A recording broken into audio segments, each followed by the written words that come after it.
the whole world in his hand. No matter what you're going through, see, my God is there for me and you. He will always carry us through the trials and tribulations. Don't give up, don't cry, wipe those tears from your eyes. Yeah, we're in this together. This won't last forever. If God could calm the stormy sea, He won't forget you and me. We're in this together. We're in this together. He's got the whole world. He's got the whole world in his hands. He's got the whole world. He's got the whole world. He's got the whole world in his hands. Now missions was a frustration. You know that we're Christians. There's a smile on your face. We got God's grace, and we will never lose His protection. He'll always carry us through the trials and tribulations. Don't Give up and don't you cry. Wipe those tears from your eyes. Yeah, we're in this together. This won't last forever. If God can calm the stormy seas, He won't forget you and me. We're in this together. We're in this together. We're in this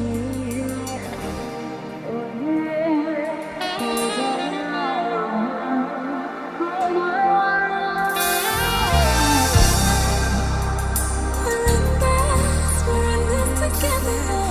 USC, so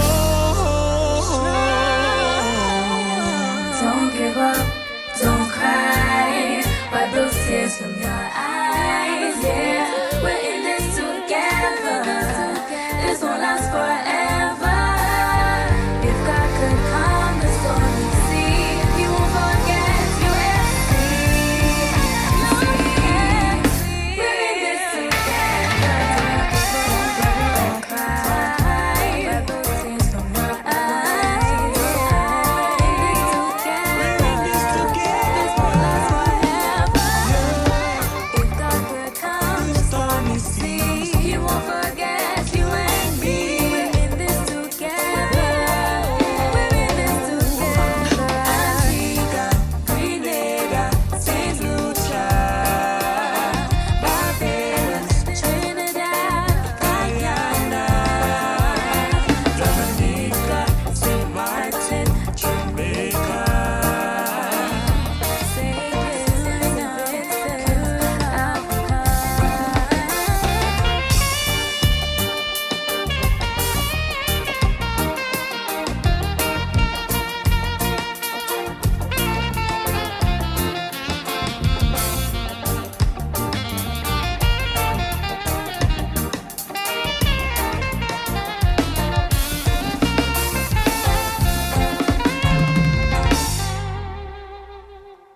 Don't give up, don't cry, wipe those tears from your eyes. Yeah, we're in this together. This won't last forever. If God could calm the stormy seas, He won't forget you and me. We're in this together. We're in this together.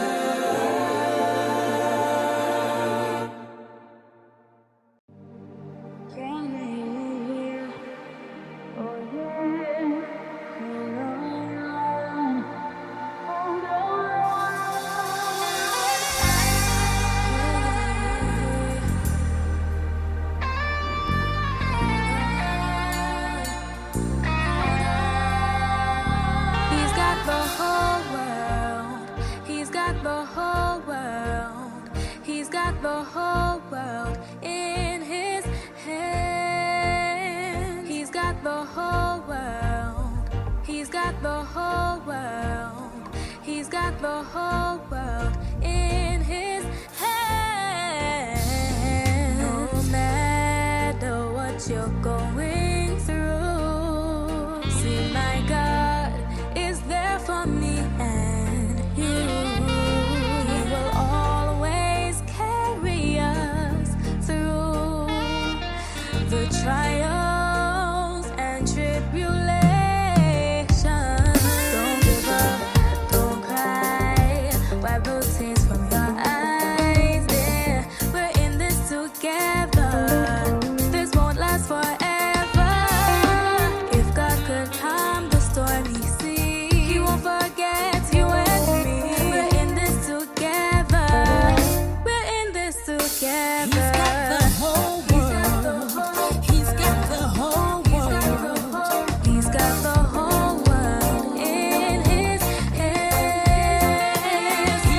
generation, you know that we're Christians. There's a smile on your face, we got God's grace, and we will never lose His protection. We'll always carry us through the trials and tribulations. Don't give up and don't you cry. Wipe those tears from your eyes. Yeah, we're in this together. This won't last forever. If God can calm the stormy seas, He won't forget you and me. we're in this together. We're in this together. We're in this together.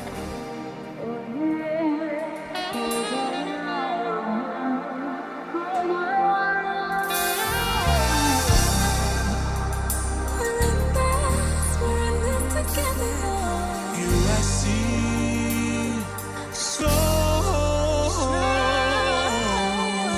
Don't give up, don't cry. Wipe those tears from your eyes. Yeah, we're in this together. This won't last forever. If God could calm the stormy sea, He won't forget you and me. We're in this together. Don't cry. Wipe those tears from your eyes. we're in this together. This won't last forever. If God could calm the stormy sea, He won't forget you and me. We're in this together. We're in this together. Antigua, Grenada, Saint Lucia, Barbados, Trinidad, Guyana, Dominica, Saint Martin, Jamaica. Saint Vincent, Africa.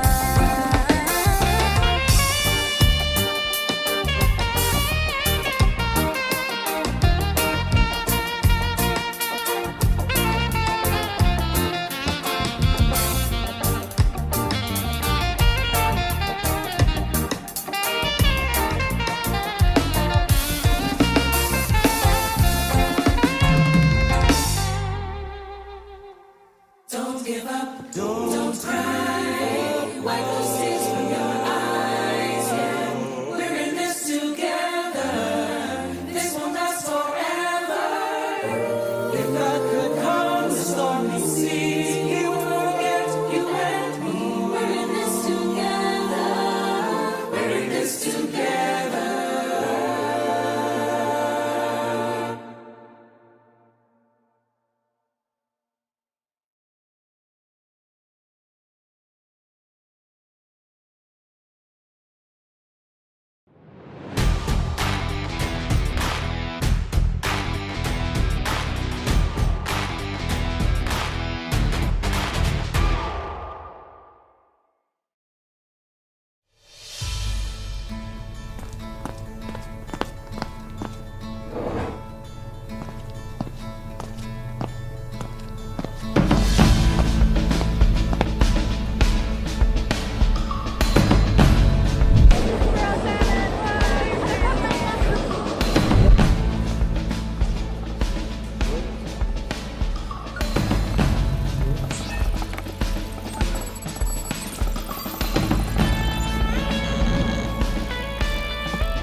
Welcome. It is what time? It's 4:15. We are 15 minutes late, but that's okay. We just wanted to make sure that everything was organized for you. Welcome to USC's Graduate Virtual Open Day. We are very happy that you could join us. I know many of you may have been very busy throughout the day. with your families, with your job, but we are happy that you're taking this time to spend with us so that you can advance your education and then further advance your career. Now, to begin, I would like to share a couple of tidbits about USC with you. Many of you may know or not know that USC is the oldest tertiary institution in Trinidad and Tobago, or maybe the wider Caribbean. Maybe. Yes, I think so. 1927. So we are getting ready to celebrate 94 years. It's our 94th birthday. It's not my 94th birthday, but it's the campus 94th birthday. And we are so happy that we have reached this stage in our program where we could afford to educate not just Trinidad and Tobagonians, but so many persons from the wider Caribbean and the wider world. As I said, USC was founded in 1927. It is located in the beautiful Maracas Valley, and I say it's beautiful because I personally know I also reside in Maracas. So when you enter this campus, there's this kind of cool, warm feeling, not hot, because the valley is generally a lot cooler, but it's a welcoming environment. And although today for our open day, we are not face to face, I promise you that our hearts are just as warm. And I pray that at the end of this program, you would have made your choice to decide to come to USC. Now, first up on our program, I would like to welcome Dr. Ronnie Roberts. Dr. Roberts is from the School of Graduate Studies. He is a lecturer. He is an alumnus. He is a husband. He's not a father as yet. Well, not that I know of, but we're not here to discuss his fatherhood. But Dr. Roberts, welcome, welcome, welcome. It is my pleasure to sit on a table beside you. We have some space, but that's okay. We know our COVID protocols. So welcome this evening. It's a pleasure being here, Marley. Great. And Dr. Roberts will be here to talk about two schools. The School of Business Graduate Programs. Remember, this evening's session is all about your master's program. So we completed the undergraduate section and now you're dealing with the graduate section. So everything Dr. Roberts and the other coordinators will be discussing this evening will definitely be focused on your graduate programs. So Dr. Roberts, first up, let's deal with the School of Business. Tell me what is offered in the School of Business. So before I talk about the School of Business, I just want to say, for all those who are attending, I also want to express my own welcome to you as prospective graduate students. And I also want to say that you are basically entering a special league. Not many individuals have graduate You hear that? diplomas. Everyone has reached that particular level. It certainly puts you in a different category, makes you more marketable, etc., etc. You know, Dr. Roberts, I don't mean to cut you, but I'm glad you said that because with GATE, there are so many persons who already have their undergraduate degree as compared to so many years ago. So you are right, it does put them in a special league. So, to your question about the MBA program, as a matter of fact, our MBA program is like a legacy program. We have had the MBA program, the first of all of the master's program, from many years ago. That's true. And so our MBA program at this point in time has 5 different emphases, one in marketing, in finance and accounting, human resource management, healthcare administration, which is a relatively new one, and economics and finance. Nice. So those are our 5. So the MBA program is actually an online program for all those who are interested in online education. As in fully online, so even if you're not in Trinidad and Tobago, you can still do this program from beginning to end? Absolutely. Admissions to graduation? That's right. Wow. So that's a benefit to you, the student. You don't have to get on a plane to get here as such. It is 36 credits, and At this point in time, the program is designed in a modular format. As a matter of fact, all of the graduate programs are designed in a modular format where you have one course that you take first, and then other courses would succeed them. So one course is offered at a time. That's right. Oh, I think that's nice, actually. I wish I had that in undergrad. It certainly helps students to be very focused. It allows for much more in-depth learning in that particular subject area. Nice. Now, I will add, though, it is 6 weeks. It is sort of truncated, but we're going to get back to that. Okay. But that's what we have for our MBA program.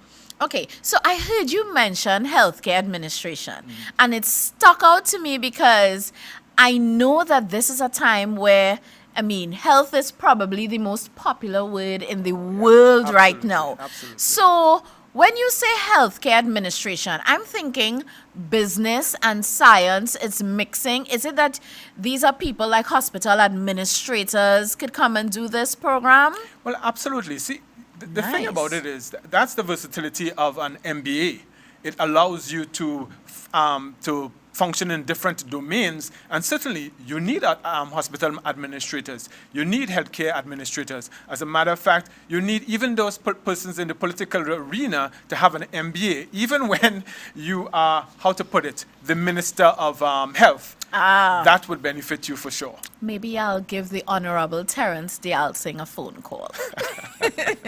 Nice. Okay, so we touched on jobs, and you spoke about the fact that it's modular.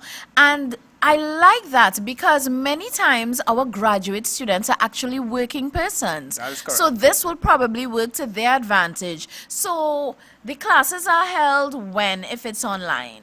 So when it's online, basically this is independent learning.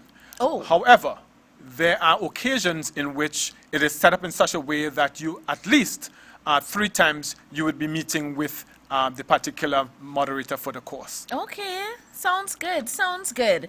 Now, what can a student expect when they join this MBA program? Like, what is the testing like? Do they have exams, group projects, or is it a mixture? Or it depends on the lecturer or the course? Well, since that's not necessarily my area of expertise, but I can say from what I have gathered that there is a mixture. As far as I understand, there is one particular course, I can't remember the name of the course, where you actually have, where they run I forgot the name of it, but it is that you're operating as if you are trying to give a forecast for business, etc., etc. Oh. So it is very dynamic in that fashion. And sounds very interactive. Very interactive. Maybe I'll think about coming to do an MBA program, or maybe not.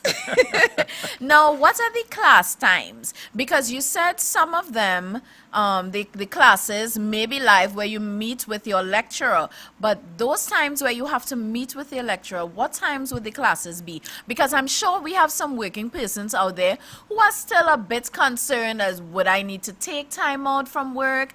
Can I do this even though I have my family at home? Like, what sort of times during the day are we looking at? Because the graduate programs are designed particularly for working individuals. In fact, the majority of the graduate students are actually working individuals. So the meeting times are typically in the afternoon, after work hours, 5 to 8, sometimes 6 to 9, that sort of thing.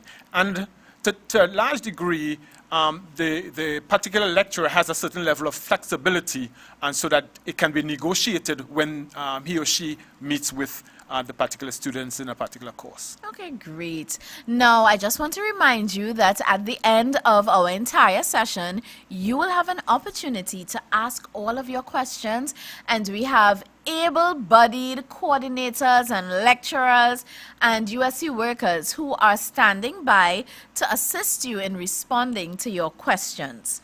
Now, I know you don't only focus on the MBA, and I have a feeling, a little birdie told me, or maybe it's because I already know, that education is more your area. That is correct. Can you tell me about the programs offered under the School of Education? Well, I'm saying School of Education, but you know what I mean. I know they're all under the School of Graduate Studies, but there are specific programs for specific faculties. So let's talk a little bit about the programs that USC offers under the education field. So that's one of the things. All of the graduate programs have some sort of affiliation with a school at the University of the Southern Caribbean. So in this case, the graduate education programs are under the School of Education and Humanities. That is what it has been historically, but with the formation now of the School of Graduate Studies and Research, we've basically coordinate all of those programs. So y'all are a new school? Effectively. Oh, why do you think that school was created? I don't mean to run away from School of Education. Don't worry, they'll get their time.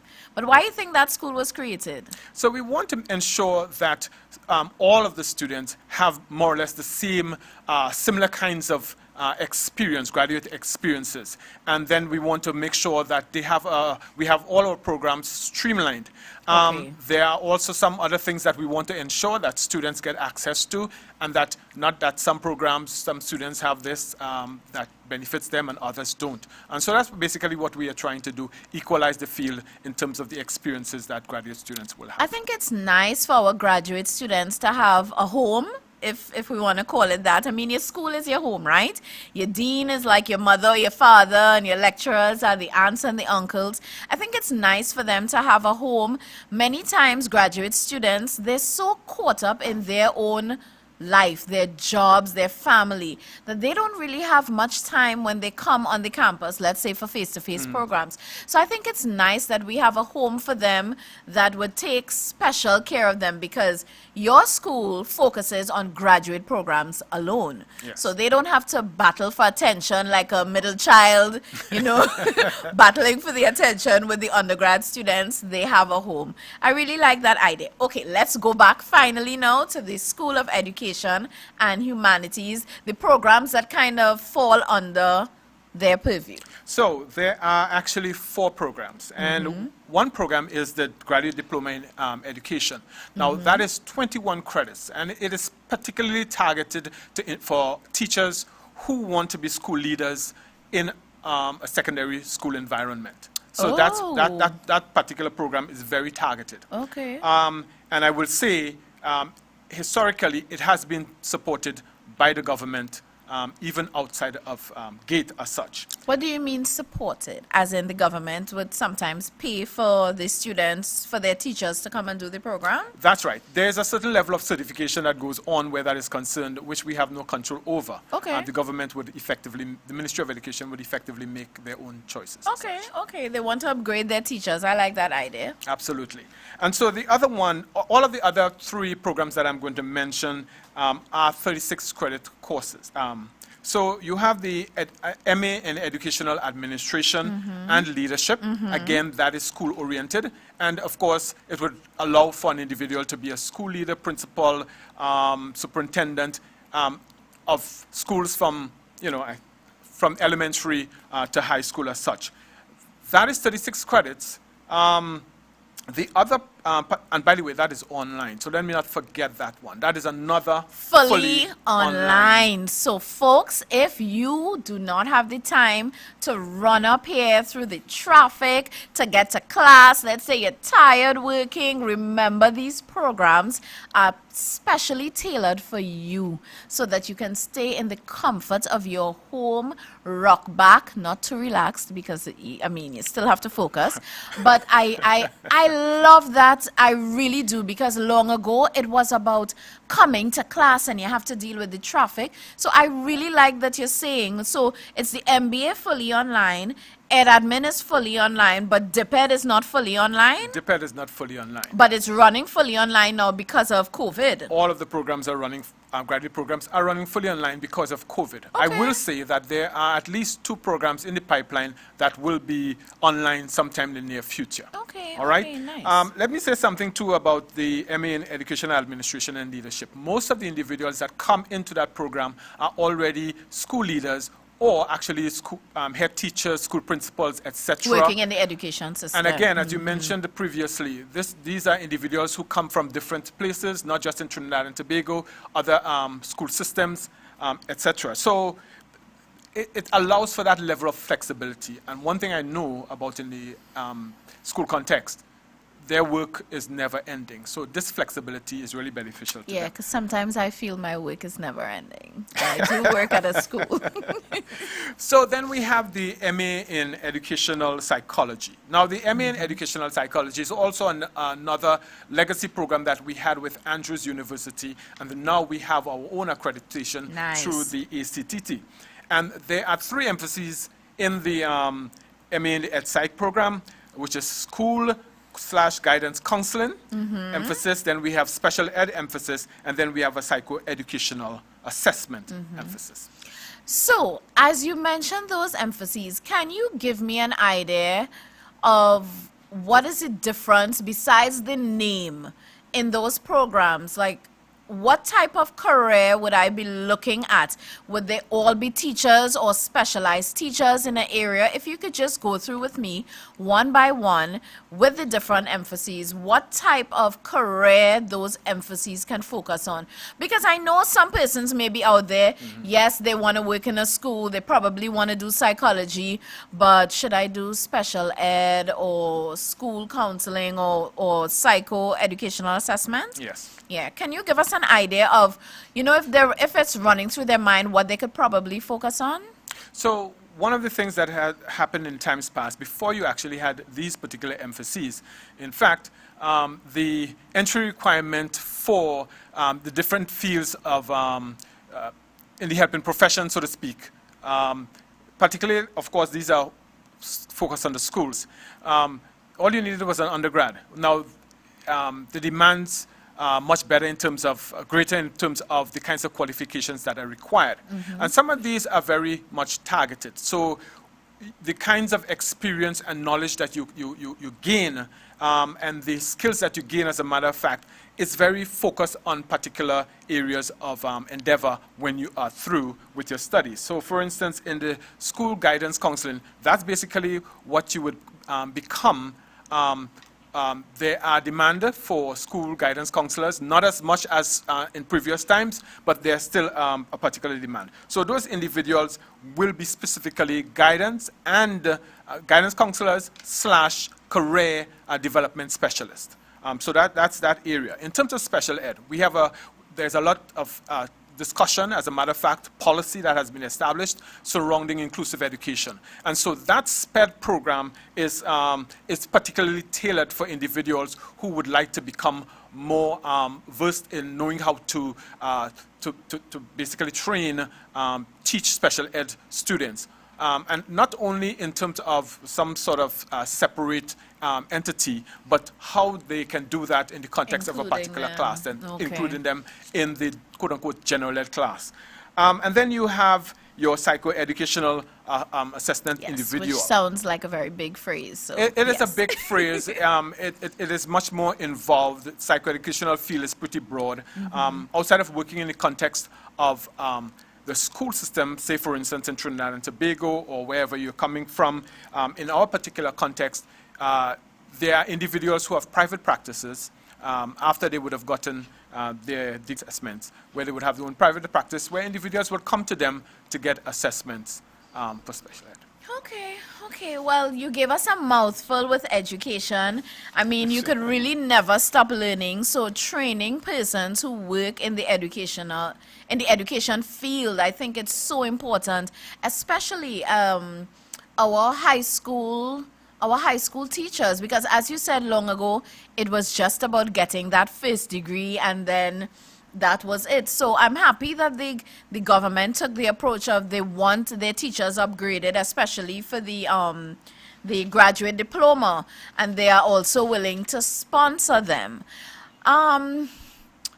Is there another program, or that's it? We covered all the diploma in ed, educational administration, educational psychology. So there's one other program that I didn't mention. It falls under education and humanities. However, it is not necessarily an education program. And Okay. that is the MA in Communication Studies. Okay. So that is relatively new as well. And so, again, I am thinking of a particular individual when I think about communication studies. And he was once a student of mine, and his name is just not coming, but he's supposed to be on the program. His first name is Paul. Oh, that's a treat we have for you. Yes. Absolutely. Oh, yes, yes. He embodies communication. That's right. And so this is particularly targeted for individuals who want to be in the field of communication, whether it's broadcasting, et cetera, et cetera. Journalism and stuff. Okay. Yes. Okay. So you say it's fairly new. Well, it's newer, sorry, than Than the MBA and EdPsych. And okay, so we would like to remind you of the programs that fall under business, education, humanities. We have the Master of Business Administration with emphases in marketing, finance and accounting, human resource management, healthcare administration, and economics and finance. And then under education, correct me if I'm wrong, we have the graduate diploma, then we have the Master of Arts in Educational Administration and Leadership, we have the Master of Arts in Communication Studies, and then we have the Master of Arts in Educational Psychology with the 3 different emphases. School, sorry, I had to look. I was trying to remember. I had to cheat.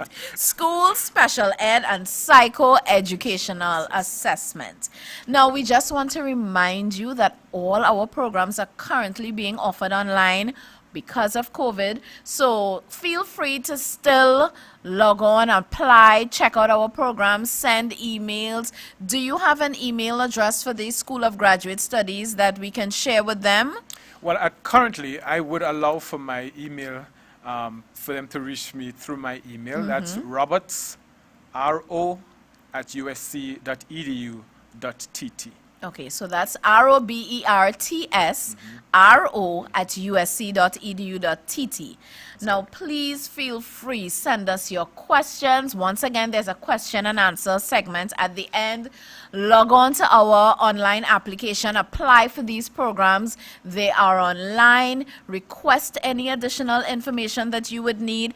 Dr. Roberts, I just want to remind everyone that all of these are 2-year programs with the correct. exception of the graduate diploma that runs for 1 year. 1 year.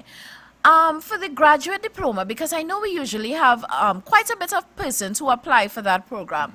For the graduate diploma, they end with a practicum that they're free to do in their schools. their own school, okay, and they focus on the subjects that they are currently That's teaching. right. It's very targeted. Oh, okay. All right. I know they have some really good lecturers in the education program.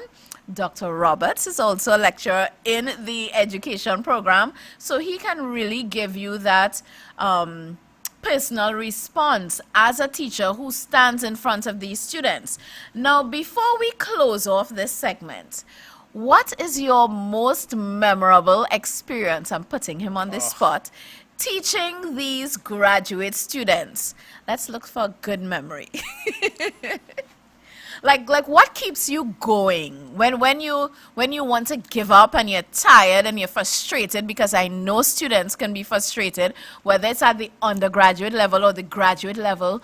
We still want that extra time, especially if we're working and we have families. So what stands out to you as a teacher, as a lecturer in the education program? So it's kind of difficult to think about something that stands out for me, except to sometimes think about my own kind of orientation that I hope to some extent other students would sort of, draw from. And so in terms of my own particular background and what have you, one of the things that I emphasize, particularly in the EdPsych program, that's where my area of expertise is that question of advocacy. And so one of the things that stands out for me, and by the way, I do sort of straddle fences with the School of Social Sciences in their MA in Counseling Psychology program. Okay. And so in that regard, advocacy is an important part of the way I am oriented as such. And so I try to encourage individuals to advocate advocate for their students, advocate for those who have less of a voice, that sort of thing. So what I recognize too is that some students are already gone past me in that regard, and so it's really a pleasure when you can see that. Yeah, because I know there's some students who come to USC already working in their fields. That's They right. just need the certification to back up many of the things that they think they know, many of right. the things they already know, because, as I said, they're active in their field, but they come to us.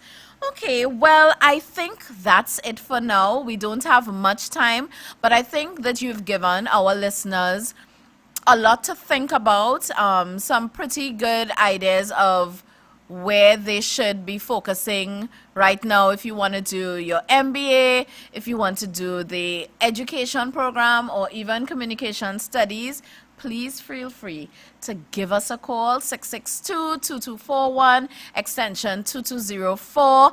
And I think your department's extension is 1701. 2701, Okay, 2702. see, I had it wrong. 2701, 2702. If you don't remember the extension, it's fine. The operator will definitely assist. But once again, remember, this is COVID. We're still in a pandemic. We're still under state of emergency. So if you call and you don't get us, please, I'm begging you, feel free to send us that email. You can also email info@usc.edu.tt. That's info at usc.edu.tt. And someone will be very happy to respond to you. And we will start that engagement process so that we can get you into one of our programs. We will take a short break, but thank you. Don't go anywhere. We have lots more coming up. We have the School of Social Sciences, then we have the School of Science and Tech, of course, all still falling under the School of Graduate Studies. And Research. And research. Oh, we need to talk about research. That's a very important part. So we will do that definitely before we close up. Thank you. Hello everyone, I'm Paul Richards. I'm an independent senator in the 11th and 12th Parliament. The battery of dead, Republic of Trinidad and Tobago. I'm also a broadcaster and an educator in social sciences and communication. And I'm a proud alumni of USC and Andrews University.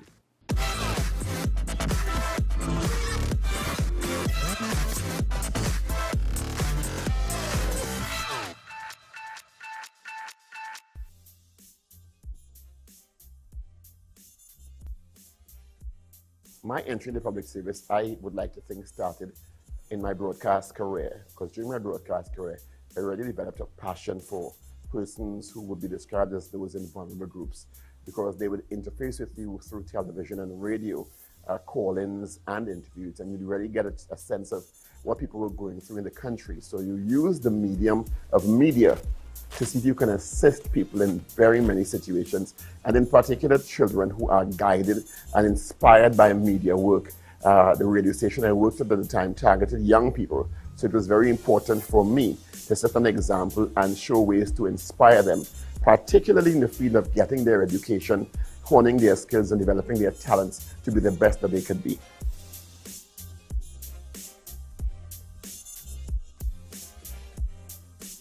While I would have indicated my public service, in my opinion, started in media, my formal entry into public service, I think, would have started when His Excellency, then President Anthony Carmona, called me to a meeting. I was pretty surprised, and he decided that he would offer me the position of an independent senator. I was extremely elated and humbled by the offer, and accepted the offer because it was a chance for me to give back to my country and serve in a particularly significant position. Following that, Her Excellency, when she became president, Paula May Weeks, ORTT, also reappointed me in the 12th Parliament of the Republic of Trinidad and Tobago. I was also extremely humbled and happy that I guess they saw merit in my work and my advocacy, in particular on behalf of vulnerable groups. And so I continued my stint in the 12th Parliament as an independent senator. I think what drives me in the position is the understanding that, well, it may be considered a significant, prominent position by most in society, and I'm humbled by that, but it's really a position of service. And my main points of advocacy have been vulnerable groups, persons with special needs, children with special needs, and persons with disabilities, because I think in our society and many societies around the world, these are the persons who need someone to speak up on their behalf to ensure that society gives them a fighting chance and an equal chance and access to everything other members of society may have and sometimes take for granted.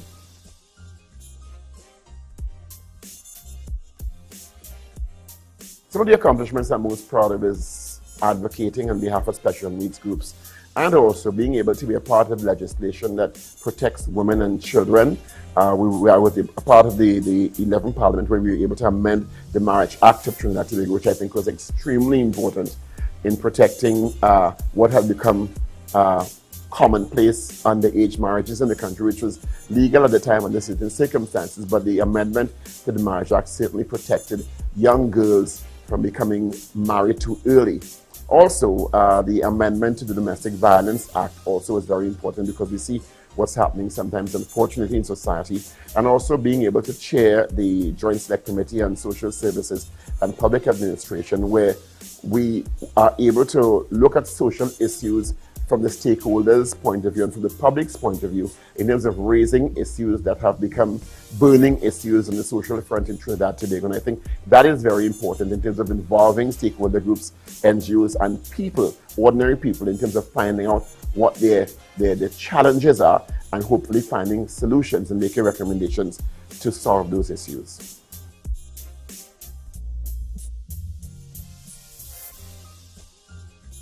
Well, my USC/Andrews, because I graduated with Andrews degrees in my undergrad in behavioral sciences, psychology as my major and sociology as my minor, and my MA in educational psychology. I also have an MBA from another university, but I think my professional career was really honed and developed in USC because I don't think I would have been able to accomplish half of what I've accomplished without my USC experience. I mean, this institution, this campus is so dear to my heart, and that's why every time I'm asked to come back, I think it's a privilege and an honor because the campus was not just a university to me, it was home. I've made so many friends, developed so many networks, and the campus was able to, and I know my cohort will speak to this, our graduating class, we're still very close, was able to develop a sense of community and a sense of focus and a sense of passion and a sense of responsibility in society. And USC didn't just teach academic, it taught about life. It taught about life skills and understanding that we are part of a community, we are part of a country, we're part of a global village. And while we are privileged to be educated, we have to use that education and that training to help others and make sure that we leave this planet and this country much better than we left it.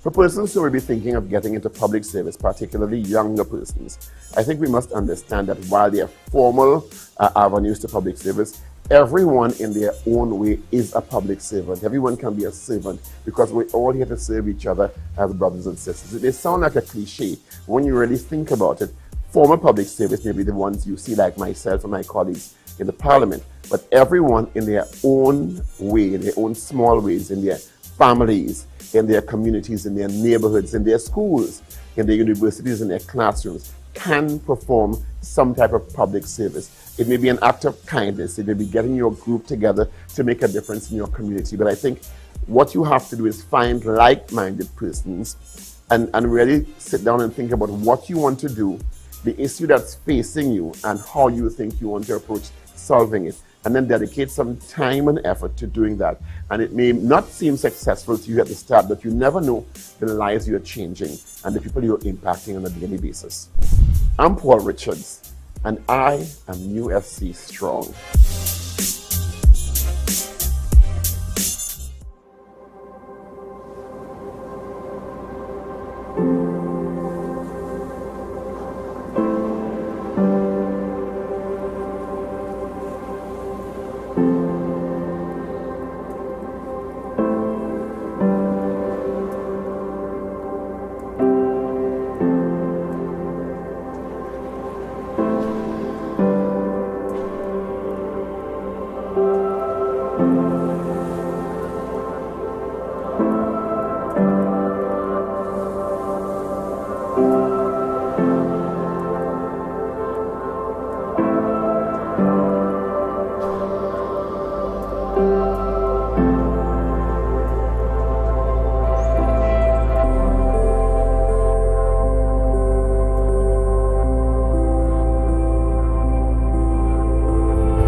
Welcome back to our Graduate Virtual Open Day.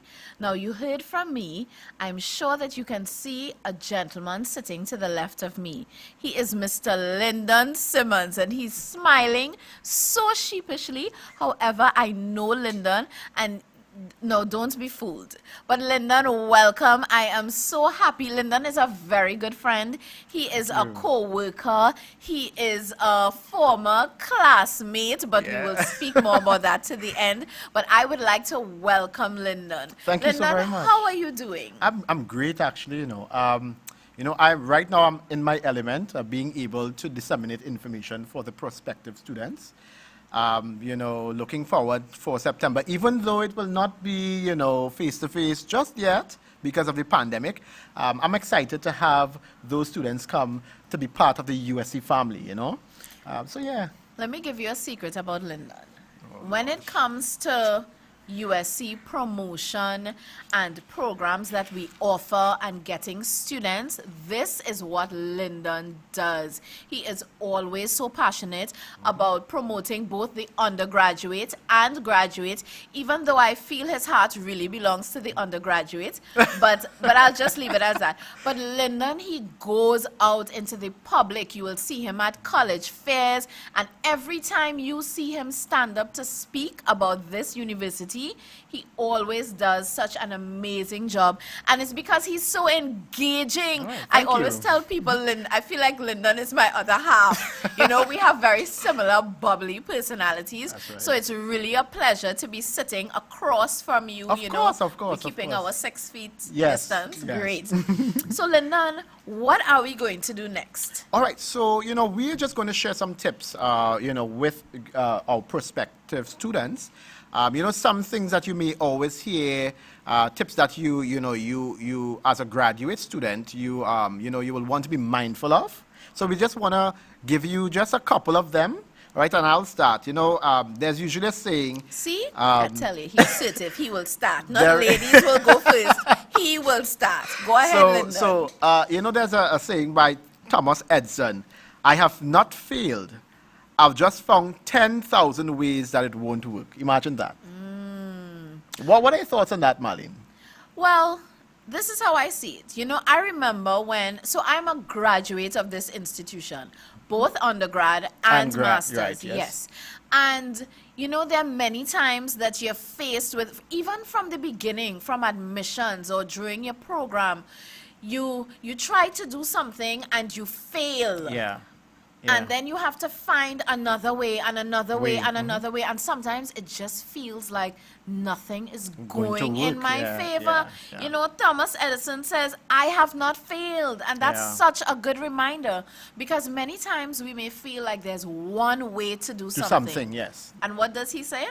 I've just found 10,000 ways that won't work. Correct. So just find another one. So, in keeping with what we are here to do, if you have decided to apply to USC and you were probably expecting a scholarship from your government or former school, whatever the case may be, and it doesn't come through, Lyndon, what they have to do? You just continue looking for other avenues. Look for another avenue. And I guarantee you, if you put your heart and your soul into it and pray about it, will work out. Because prayer is important, it Correct. will work out. It definitely will work out. Okay, so I'm up next, Lyndon? Yeah, you go ahead, man. Take it away.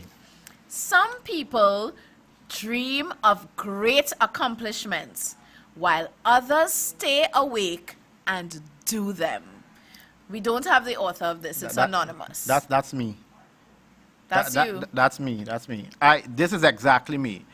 Whatever I want to do, I get in there and I ensure at all costs, because I have this thing, I see myself always having this standard, and no matter what, I am very persistent. I'm not going to drop my standards, and I'm going to ensure that once I begin something, trust me, it's going to end. I'm going to make sure that I go straight to the finish line. Yeah. I like this quote, Lyndon, because the first part, some people dream of great accomplishments. Sometimes you look online and you see these people, these celebrities, and Oprah Winfrey and Beyonce, whoever your celebrity is that you focus on, and you see all these great things they accomplish, and it's nice to sit back and look at them and dream about, oh my, I wish I could, but it's even better when you to do it. Get at it. Yeah. So once again, if your dream was to attend USC, or it may not have even been to attend USC, it may just have been to do your graduate program. Maybe it was supposed to be abroad, things fell through. We all know that because of Corona, you know, so many persons lost their jobs, and stuff Lyndon. like that. Yeah, we yeah, want you definitely. to know that you can step forward, apply, send in that application, because we are waiting with open arms to welcome embrace you. Yes, definitely. Okay, Lyndon, you're up next. All right, so what about this one? And this one is by Margaret Fuller. You know, and she says, quote, "The expert in anything was a beginner." That's not Margaret Fuller, though. Who's that? That's Helen Hayes. Oh, yes, it is. Oh, yes, it is. Now, I mixed up the two of them, so that's Helen Hayes. Okay, And say that again for me. Say her quote again. So for me. it's "The expert in anything was once a beginner." How do you feel about that? How do you feel about it? I like it, Lyndon. Now, when I saw that quote some time ago, you know, during this open day this week, I think it was the School of Business and Entrepreneurship. They invited a CEO, you know, and he was giving his experiences of the various positions that he would have held, you know, as a young man until presently. And, you know, one thing that stood out for me is exactly what this author is saying here, that, you know, he began somewhere. You have to start He didn't start at the somewhere. top. You have He did to not start start at the top. somewhere. So he didn't automatically become a CEO. He began, he started his whatever in whatever field. Of course, you know, he tried several things. He was successful, and he kept moving up the ladder, the corporate ladder, and today he's a CEO. And that's the You know? natural progression of human life. It's like you start Yes, as a definitely. baby. Correct. You can't start as a medical doctor. You have to start off as a baby, Definitely. running about with pampers Pampers and and screaming. Peeing down Woo! yourself. and like, oh, Yes, yeah, yes. yeah, right. So you have to start somewhere. So those of you coming into us, you will be our babies, and we will take care of you, and we will ensure that your experience here is just as beautiful as we say it is going to be. So just start. Just You begin, have to just start begin, yeah, somewhere. Okay, so that was Helen Hayes. So I will do Margaret Fuller. But you could have selected Today, somebody else. a Okay. reader. Tomorrow, a leader. Now, Lyndon, I know many times you hear persons saying that you have to read for a degree. Yeah. So Yeah. come, read for your Yeah. degree at USC and become that leader that you are dreaming of becoming. You know- Become that principal, become that government minister, that CEO, whatever, that medical doctor, that counselor, whatever you want to be, come and let us help you become that leader. That reminds me of one of my former lecturers in the while I was doing my undergrad, Dr. Wilson, deceased, you know, may his soul rest in peace. He would always say to us, think, make it a habit. And he would always say, read, make it a habit. You know, and it's very important, even your undergrad, your grad, if you're a master's student, you have to read. It's very, very, very important. Because sometimes, you know, basic things, you know, sometimes we're thinking, I wonder what I'm supposed to be doing with this. But if you just read, make sure that you pay attention to details.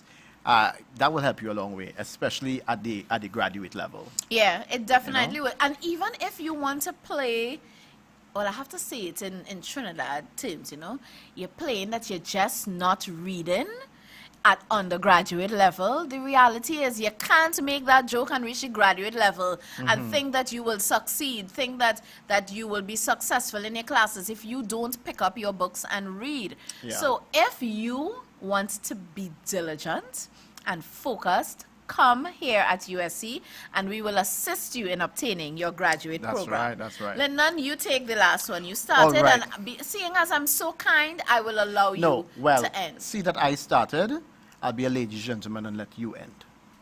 Okay. How about that? Now, the last one. Learning is not a spectator sport. Oh gosh, she just said sport. I have She just said sport. A sport. It's not. It's not. It's not, and It's I have definitely to not. clap because I love it. Learning is really not a spectator sport. You cannot expect to stand by or sit at home in front of your computer after all of this has ended and think that there isn't a follow-up. Like, you Yeah. have to get at it. You have to get involved. You Yeah. cannot sit by on the sidelines and After getting expect all this wonderful information, I mean, I'm sure you're motivated. You want to do something because perhaps you're eyeing that promotion, etc.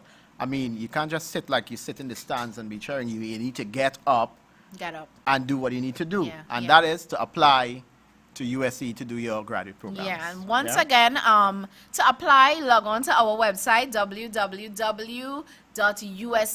www.usc.edu.tt. Click on apply, and it will take you to our graduate application forms. If you would also like more information, you can send an email to info, that's info, at usc.edu.tt, or we even have the program information available on the website. That's right. So just click on programs, click on graduate programs, and you will see the list of programs that USC offers. Click on it, and you can also get more information there. So really and truly, we don't want you to delay. The deadline is August 15th, and this is an August extended 15th. deadline, Lyndon, Yep. because many of our students have already been accepted. Accepted, right. So you don't have much time. Log on and apply. We are waiting here with open arms. All right, all just right. for you. Great. Now, we already looked at the business programs, we looked at education, we looked at communications. Right now, I will take you to a video on national security. That's our Master of Science in National Security and Intelligence Studies. So if you are here to learn more about it, the next video that will be played, pay close attention.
welcome back. And once again, if you're now joining us, you have logged on to our Graduate Virtual Open Day at the University of the Southern Caribbean. Graduate not meaning graduation, as sometimes persons may mix it up, but graduate where we focus on our master's programs. Up next with me, I would like to welcome Dr. Raghunath Mahabir. I hope I pronounced his name correctly, as I don't normally pronounce his first name. Dr. Mahabir, we would like to welcome you. Dr. Mahabir's baby is the Master of Science in National Security and Intelligence Studies. I know he works really hard with those students, so we would like to welcome you. We just watched a video on it, but I would like to introduce you and speak a little bit about it before we move on to another program. So, Dr. Mahabir, tell me a little bit in your own words, yes, we saw the video, what this program is about and why our listeners should want to sign up with us to do this program. Thank you very much, Ms. Rhodes, and it's quite a pleasure to be here this afternoon. This program was introduced at the University of the Southern Caribbean in 2017 after much consultation, deliberations, and planning. The reason for the introduction of the program, that is the Masters in National Security and Intelligence Studies, was because there was a talent gap in all the other universities. So as a matter of fact, this is the only program of its kind in the entire Western Hemisphere. That is to say, there are other programs teaching national security, criminology, and other things, but this is the only program that teaches national security and intelligence studies. Okay. Of course, when you look at the video, you will see that one of the major objectives is to raise the competence level and knowledge of the Caribbean professionals who are engaged in security and intelligence-related work. And also, based on what is happening in Trinidad and Tobago and the rest of the Caribbean, we have to help and address a wide range of issues. And a range of challenging intellectual questions that arise on a daily basis, as well as policy and ethical dilemmas that confront us, and we need to deal with them. We have a lot of security challenges in Trinidad and Tobago right now, ranging from transnational organized crimes, to migration, to the health issues. And the student who enters this program will be covering a list of areas, as was seen in the video, so that the student who comes and does this program, when he leaves, or when he or she leaves, he or she is leaving fully prepared to continue work anywhere as a security specialist, as an analyst, in whatever field of intelligence they may be choosing. Okay, so Dr. Mahabir, I see that we have three different emphases: national and international security, intelligence, analysis and management, and then terrorism and counterterrorism studies. Now, I think I watch a lot of CSI and 24, and so I mean, outside of it, I know so much of it is not just based on a television series, but it really happens in your everyday life. So this program, because it's one program with three emphases, who would you like to invite to do this program? Does it only cater to persons within the national security arena, or can anyone apply to do it? Well, the thing about it is that when it was first introduced, we had security and intelligence personnel in mind. Now we are recognizing that there are a lot of students who may be graduated with other degrees, economics, management, even the natural sciences, and they have an interest in national security and intelligence studies. There are a lot of people who are very interested now in finding out about terrorism and counterterrorism, and it's a field that is engaging a lot of people. So to answer your question, we are not only catering for security personnel, we are catering for anyone with an interest in security and national studies issues. Nice. And I noticed you smiled when you said that, because from experience, I know persons coming to us to do this program, when they're involved under the Ministry of National Security, police officers and army men are generally very serious. I'm looking at Dr. Mahabir during this interview and I'm saying to myself, Dr. Mahabir looks just like one of them.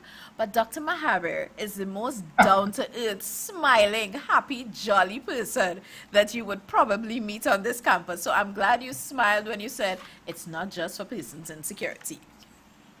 So they got to see that side of you. So you can smile. It's okay. Yes, well, I mean, over the last, well, actually we are moving into cohort 5 right now. And over the years, we have had people mostly from the Army and the police, Coast Guard, immigration.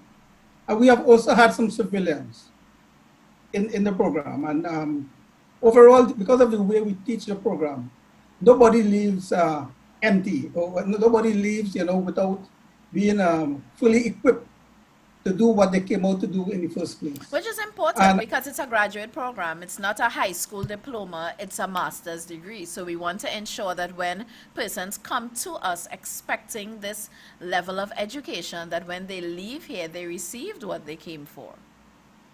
Exactly. And the course, like other courses, but it is designed with core courses, electives, and a research project.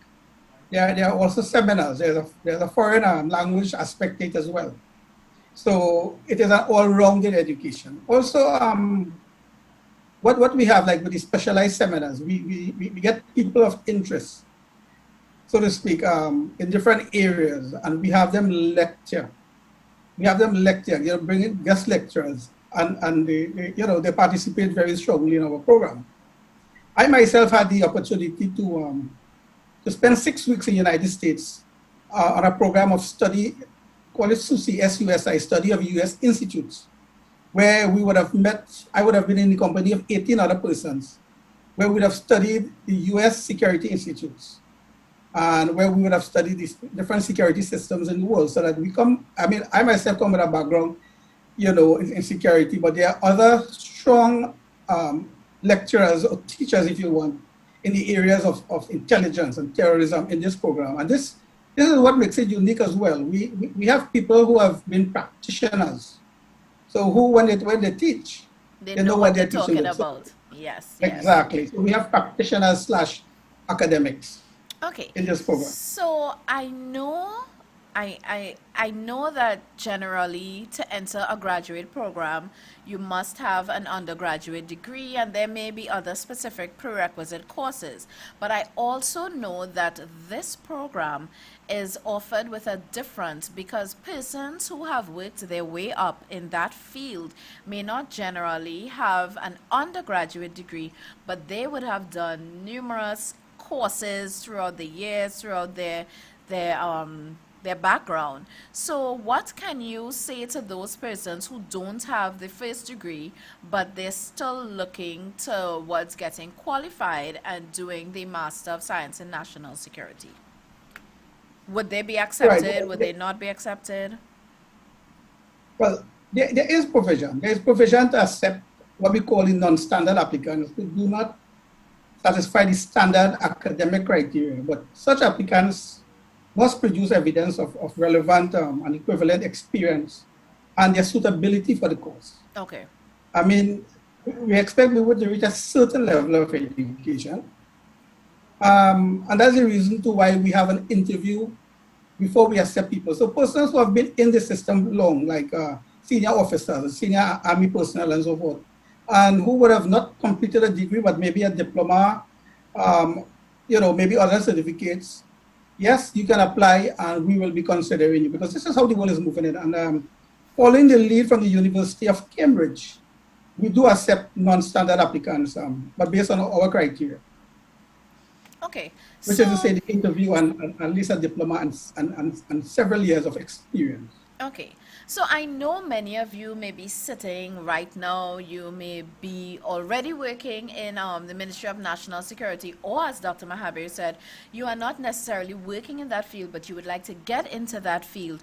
You may be thinking, you know what, Trinidad is under a state of emergency. It's COVID, we are overworked, we are tired, we don't have time to come and sit in classes. Dr. Mahabir, what can you tell them about the class times and the mode of instruction? Do they need to come up for classes? Are classes held in the mornings, during the day? Would they need to take time out from work? What can you tell those persons? Okay, because of the nature of the program itself, we have been very flexible, meaning that before COVID, we had face-to-face classroom teaching, and our classes started at 5, from 5 to 8.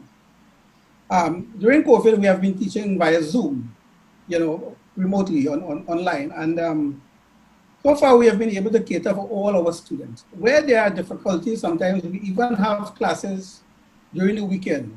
One of the good things about this program and the lecturers is that we have a good rapport and communication with our students. So we try to fit in our time for them when there are emergencies like this. Oh, that's very nice.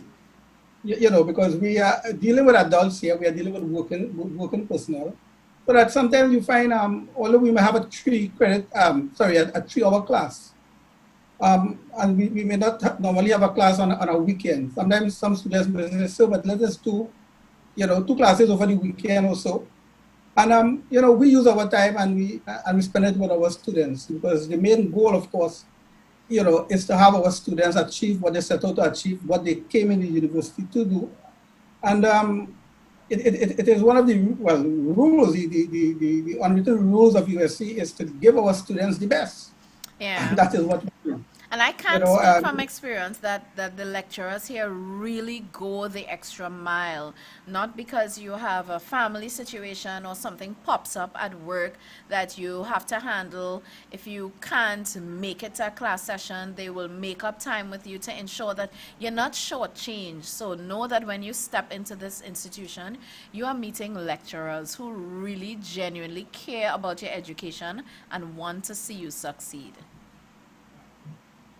That's correct. So, anybody, as you had said at the beginning, when you come into the valley, you have a different feeling, Yeah. Because you know something is going on at the university. Something is going on. Well, that's a perfect way for us to move straight into the other program I know you're responsible for, and that's the Master of Science in Counseling Psychology. Now, I know there are 3 emphases also in that program that you will probably share a little bit more with us. So I'll hand it over to you. Okay, well, the Masters in Counseling Psychology is one of our more in-demand programs, if you want. Every year we have an excess number of students applying for this program. Yep. And for this program as well, we need to have a strict interview session as well. As you said, you have three concentrations or 3 specializations in this program: marriage/family counseling, school counseling, and community counseling. There's also a practicum element in it. And over the years, we have been having students from students who would have just graduated to mature persons who have been working as social workers, nurses, and those working in psychologist's office, because they themselves want to become psychologists and want to continue in this area. So these are the kind of people we have been having. Of course, one of the objectives is to nurture the development of professionalism of persons who conduct quality research and who are involved in counseling. So that it is one of the programs, as I said, is in high demand, and we offer it at the USC, and we have been doing so for many years. Okay. Just want to remind you all the 3 emphases: school counseling, marriage and family counseling, community counseling. So if you are interested in this program, that's a Master of Science in Counseling Psychology. I had a blank moment there. Please feel free to log on to our website, reach out, info@usc.edu.tt, and we will be happy to share this information with you. Now, Dr. Mahabir said that it's our biggest program. It's always in demand. Every year there are persons who we have to unfortunately turn away, not because you don't have the requirements, but because we just don't have that space. And counseling psychology is a program that the classes can't be too big, or you will not get the best out of your education. So we encourage you, if you have not signed on as yet, the deadline is August 15th. However, I can tell you, I have a heads up on this, that program is almost filled. So if you are interested in doing it, get online right now and send in your application. Work on getting your supporting documents in, and we would be happy to assist you with starting your graduate program here. Dr. Mahaber, is there anything else you would like to share with the counseling psychology program before we close off, or you think we covered everything? Well, we would have covered everything, but just to reinforce the point that you just made, for those who want to be a part of this program, you need to apply almost immediately, because although we would have set that deadline, even today we would have seen so many applications. So we want to, do our best to include those who are applying for it, but please hurry up and apply. The same for national security and intelligence studies. We are getting a lot of applicants, and we need to close shop and and start accepting people as soon as possible. So please apply even tonight. It's online application, so you can apply.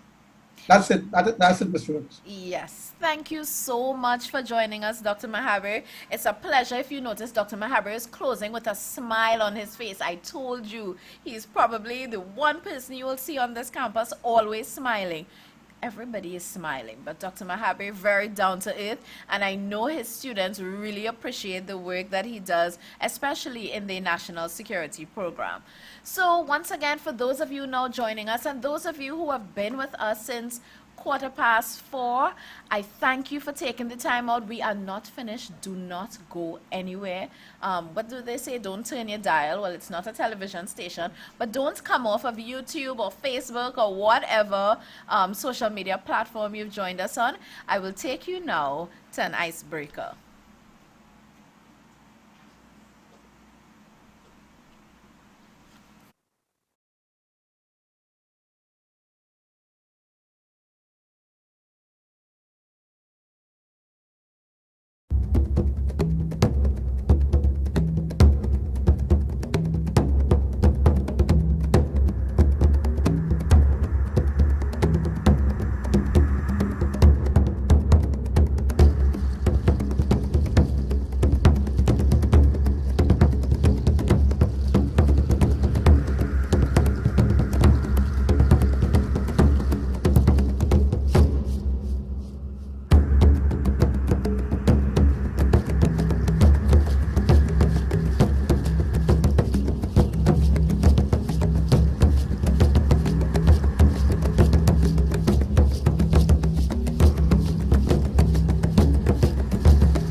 Three colors, all of them belonging to a flag of red, white and black. But only one is the color you should wish to have. The one you seek represents the wealth of the land, and the dedication of people, joined together by one strong bond.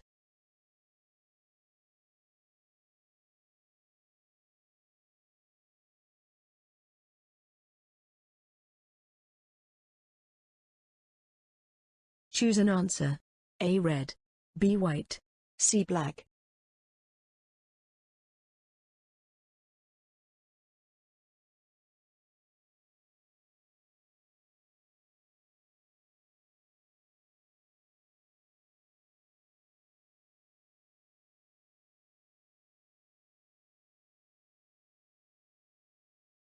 Red.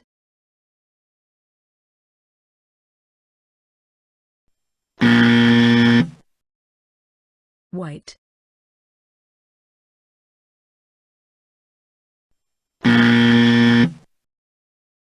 Black.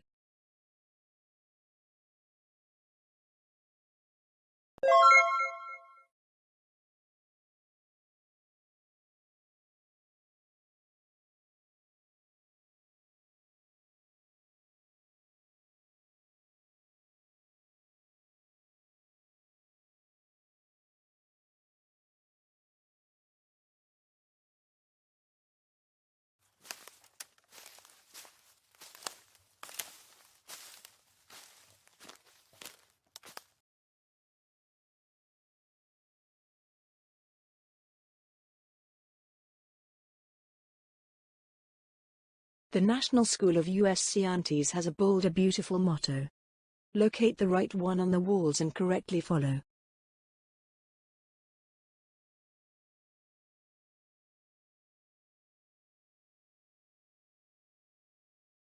Choose an answer. A. Over and beyond. B. Excellence always. C. Beyond excellence.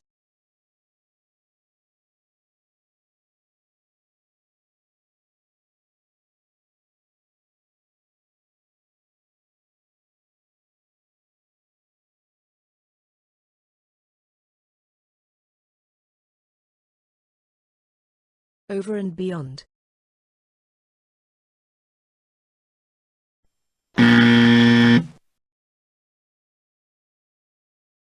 Excellence always.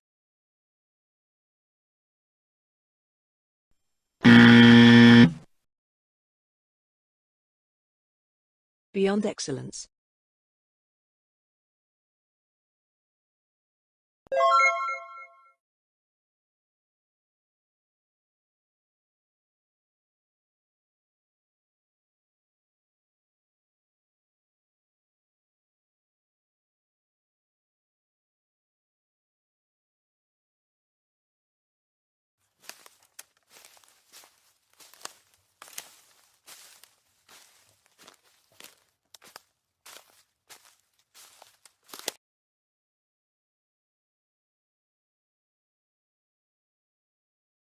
The treasures that you seek were hidden in the country of USCian right after they gained their freedom. Many years of independence may be difficult to track, but you need to choose a figure.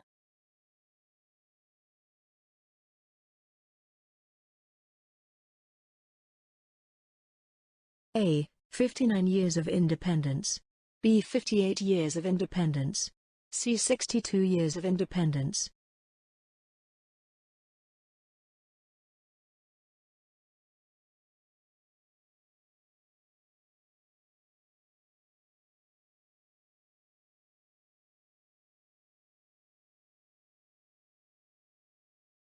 "59 years of independence."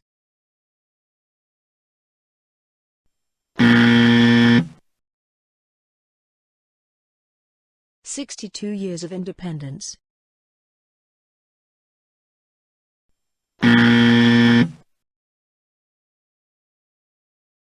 "58 years of independence."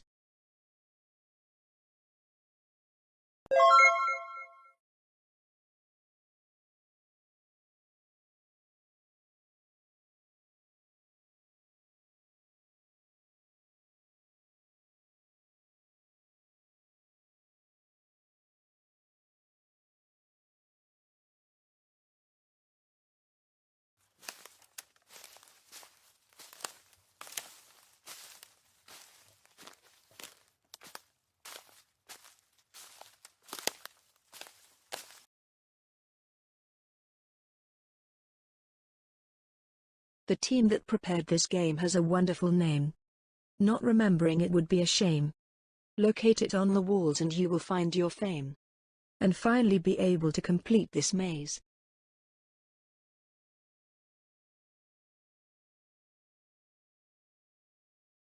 Choose an answer. A. USC Student Research Team. B. USC Student Research Club. C. USC Student Research Association.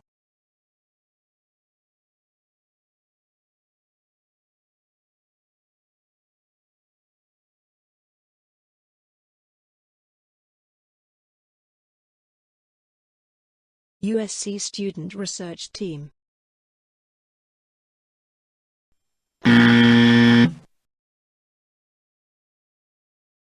USC Student Research Club.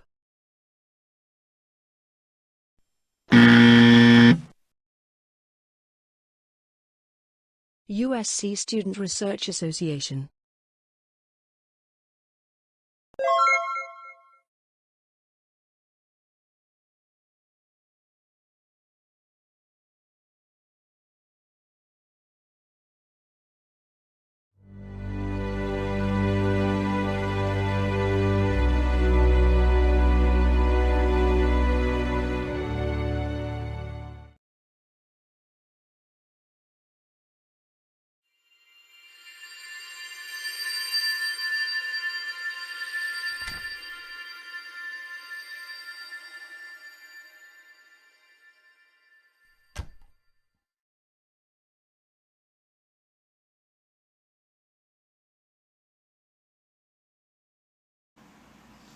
Welcome back once again to our graduate virtual open day. We are operating virtually, as you know, because of COVID-19. I can't wait for it to be over when we can actually start back interacting with each other face to face and receiving hugs and kisses, and students are crossing the stage for graduation.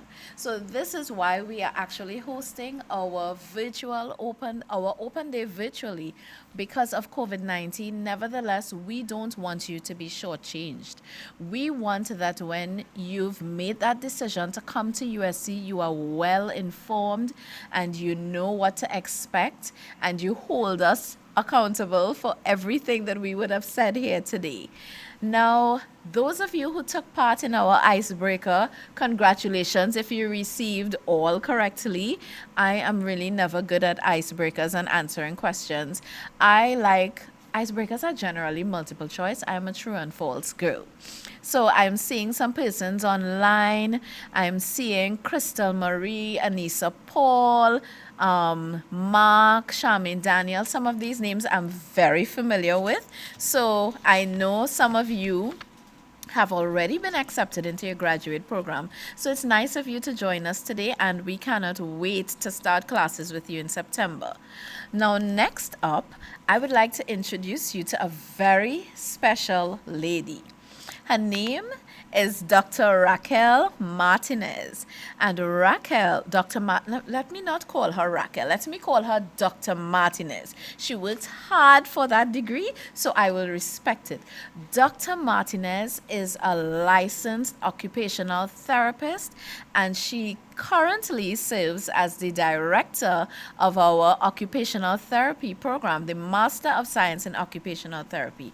So, Dr. Martinez, welcome. It's nice to see your smiling face at this time of the day, 5:30. I am sure that you are tired, you've worked hard, but you are still smiling because you can't wait to see our new students in September. That's right. Thank you so much Great. for having me and for letting me talk about the best profession in the world. Okay, maybe I may switch after this. No, we mentioned, so the title of the program, once again, is the Master of Science in Occupational Therapy. Now, I don't know about you, but I kind of know what physical therapy is. But every time I hear occupational therapy, I'm like, is it therapy for the job? Because maybe many of us would probably need therapy for our job. So I would like to start off with you explaining to me and to all our viewers, what is the Master of Science in Occupational Therapy? What is occupational therapy? Okay, sure. And I think the majority of people, when they hear occupational therapy, because of that word occupation, we automatically think job. So yeah, lots of people do think that. But when occupational therapists talk about occupation, we're really talking about any activity that people do in daily life. So that could be bathing, dressing, feeding. It can also include your job, of course, yes. Wow. Taking care of children.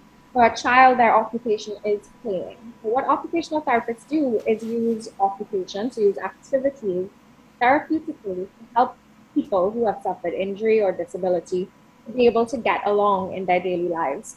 So that might mean helping somebody who's had a stroke to regain or to work on improving their motor ability, their movements, to be able to do what they have to do in daily life, or in some cases, if that's not possible, then looking at alternative ways for helping them to do that. Occupational therapists work with people across the lifetime.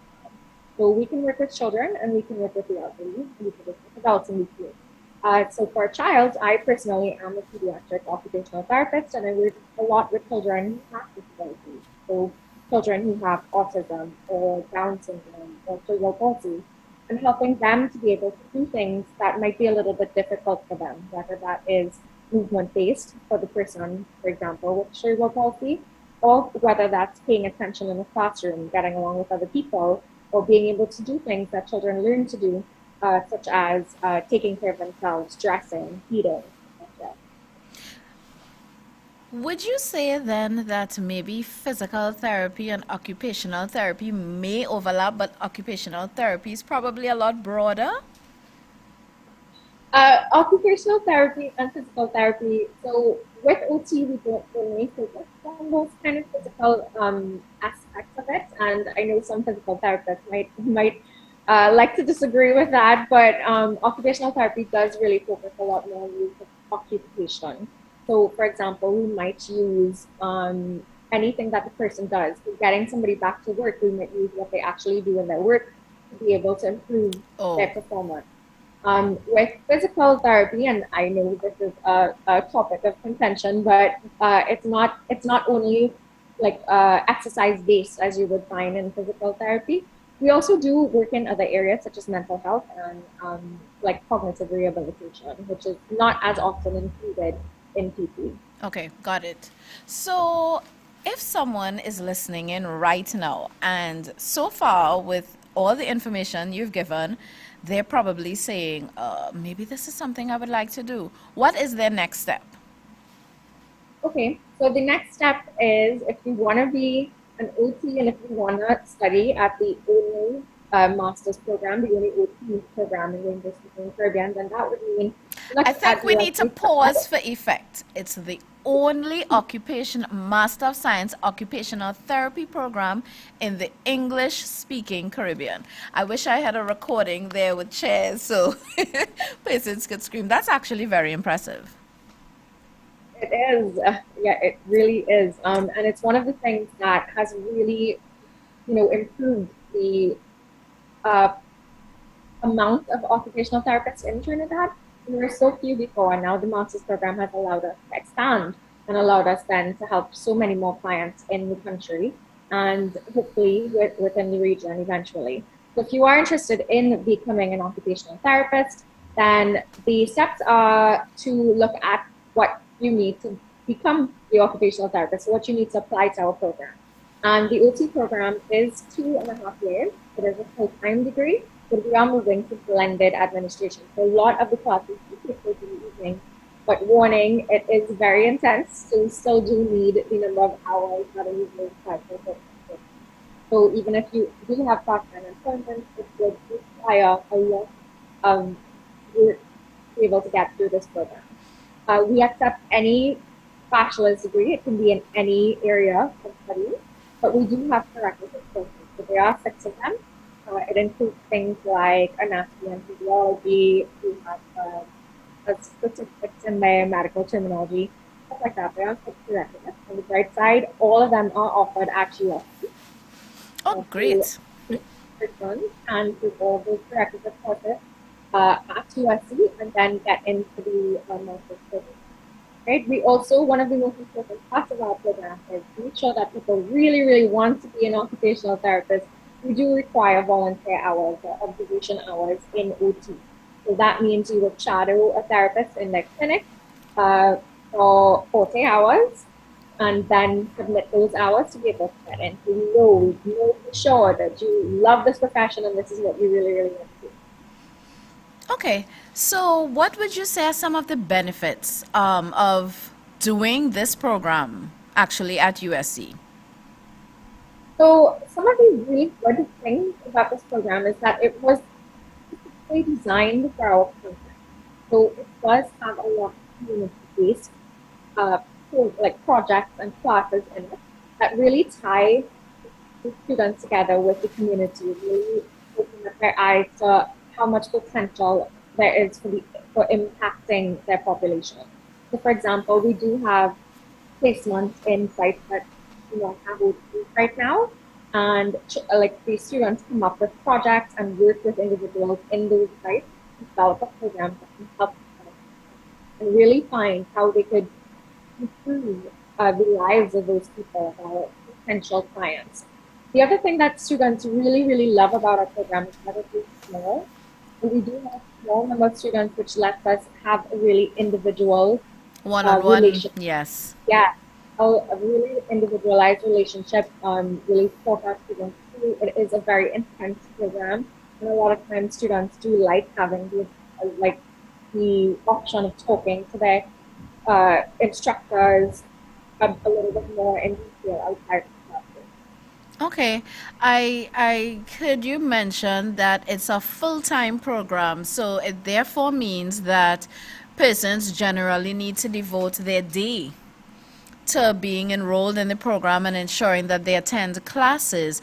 Is it that if you are working, it will be difficult for you to do the program as is? Yeah, But so working during the even day. we are full-time. We are trying to have the majority of the courses offered in the evening to meet those blended program prerequisites. So you may be able to have a job, yes, during the day, but you need to make sure that we still have enough time to get through the content of the program, because it is full-time. It is 67 credits. It's a big program. To be able to devote to that. The other thing is that we do have graduate students, where students spend a total of 24 weeks in a clinical setting. So that one is full. That is all day, every day, 8 hours a day for the entire week, for 12 weeks. So we need to also make sure that the student is able to get time out from work if they are working, or if they're not, or schedule it around those hours. But that part of the program is mandatory, and it needs to be done 12 weeks full time, all in one go. Okay, this sounds like a program that if you want to do, you really need to be committed, because it will take a lot of commitment and drive and love for wanting to be an occupational therapist. So if you are out there and you're listening to us, and whatever Dr. Martinez has said, it resonates with you, then please log on to our website and click apply now and apply for the program. When you go onto the website and you view graduate programs, I know you can also click on the Master of Science in Occupational Therapy, and you would see the entire outline for the program, the courses, the cost, how it's structured, and it will give you a good insight into what to expect when you're coming here at USC. Now, Dr. Martinez, I don't want to put you on the spot, but I am still I love learning. I don't like exams, but I love learning. So I'm not sure if you're in a position to show us or give an example of something that you would do in for your occupational therapist. Like in a session, if I come to you and somehow I'm having back problems, or I don't know how to explain it any better. I personally work with children. I have a lot of. Well, I can be a child. So this thing, let me see if I can let you see what this looks like. So this is. Oh, I'm not even doing it. Okay, so how about this one? So this is something I might use to help children maintain attention in the classroom. So we might suggest some therapeutic tools.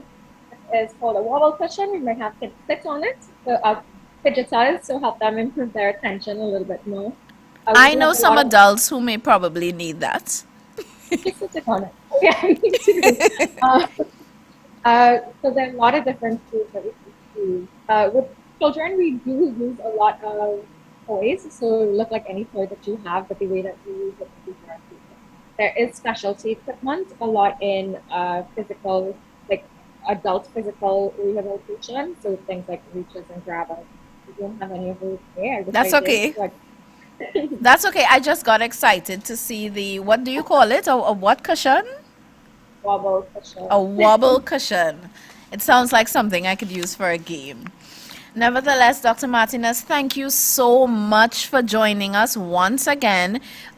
We have all of the information on the school's website. Or Dr. Martinez, if you wish, you can probably share your email address if they have any questions. You know, sometimes persons may not ask questions on the social media forum, but they prefer to email someone or call someone. Do you have your email address that you're willing to share with them? Yeah, we could.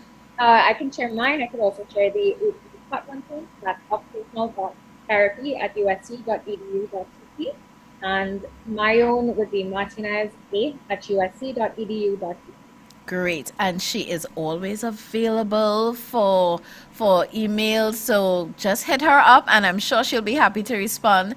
Come on, click on that apply now, and if you would like to be an occupational therapist, this is your way to start. Don't just stop with dreaming about it, right, Dr. Martinez? Get online and apply for that program. So thank you so much for joining us. You can go and kick off your heels and relax if you wear heels to work, because your day is almost at an end. But thank you so much for taking the time to spend with us to engage our prospective students, because I know that you work on a very tight schedule. Thank you so much for having me. And apply now. Apply now. You got it. We'll take a short break and we'll be back shortly.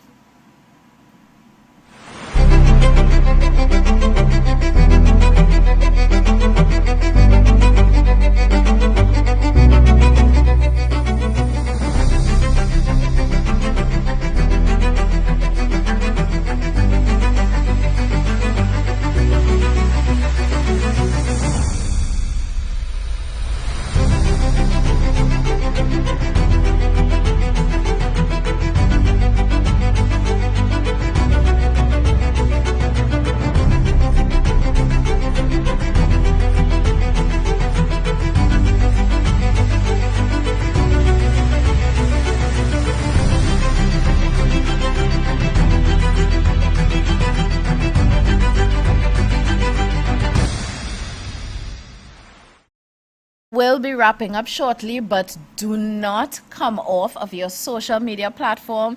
We still have just a little more in store for you. I just want to address one question that we were not able to address previously from Sintra. She was asking if someone previously did the graduate diploma in education, if the courses are transferable into a master's program. Yes, Sintra, it is once it's applicable to that program. I know the DipEd has a lot of similar courses with the educational administration program and even the educational psych. So if you previously did the graduate diploma in education and you did those courses, yes, you will not have to repeat them, because yes, they are transferable. So moving on, once again, if you have any follow-up questions, please feel free to email us at info@usc.edu.tt, or you can log on to our website and check out the graduate programs. We have the general information, including program content, as well as finance information. So do not waste any time. We are waiting for your application. Once again, our deadline, August 15th, but the programs are filling up, so please ensure that you apply now. We'll take a short break.